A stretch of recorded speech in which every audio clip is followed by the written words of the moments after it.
جب وہ اللہ سے عہد کریں، جب وہ تو اللہ کی عہد کو پورا کریں. تو اللہ کی عہد کو پورا کرنے والے اذا عہدوا جب وہ عہد کریں، یعنی عہد اللہ کس سے عہد کریں؟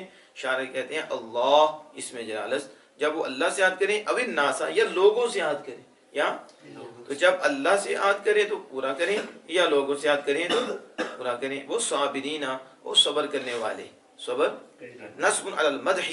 اب یہ حالت نسبی ہے تو یہ کس بنا پر ہے؟ کہاں مدح پر ہے. کس پر ہے؟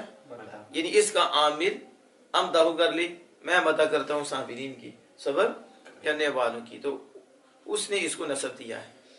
کس میں؟ فی البأسا صبر کرنے والے، شدت الفقر، بأسا کا معنی کیا شدت الفقر، سخت تنگی میں، سخت محتاجی میں صبر کرنے والے، صبر یعنی مال میں تک صبر کرنے والے، جیسے فقر ہے، جیسے والضراء المرضی، اور مرض میں صبر کرنے والے. ضراء کا معنی یہاں نفسوں میں تکلیف آ گئی تو اس میں صبر کرنے والے. وحین البأس اور لڑائی کے وقت، سخت لڑائی کے وقت، سخت لڑائی کے یعنی وقت شدت القتال فی سبیل اللہ، اللہ کی راہ میں سخت لڑائی کے وقت بھاگنے والے نہیں، صبر کرنے والے.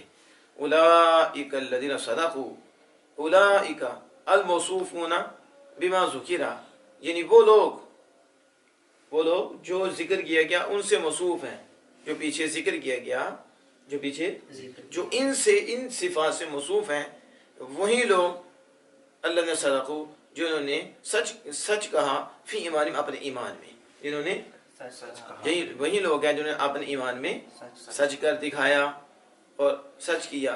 اور یا پھر کہتے ہیں ادعاء البری، یا نیکی کے دعوے میں وہ سچے ہیں. جو ان صفات سے جو ذکر ہوئی موصوف ہیں وہی لوگ نیکی کے دعوے میں سچے، نیکی کے یا اپنے ایمان میں سچے ہیں، اپنے ایمان میں سچے. وَأُولَٰئِكَ هُمُ الْمُتَّقُونَ، اور وہی لوگ متقی ہیں. شارح نے یہاں اللہ اس میں جلالت موصوف نکالا ہے کہ اس کا مفعول ہم المتقون، اللہ کس سے ڈرنے والے ہیں؟ وہی جو ان صفات سے موصوف ہیں جو گزر چکی ہیں، وہی لوگ اللہ سے ڈرنے والے ہیں. یہاں آپ جو ہے حاشیہ نمبر اس کا 2 دیکھیں، تو یہاں کہتے ہیں لیس البر ان تولوا وجوہکم قبل المشرق والمغرب.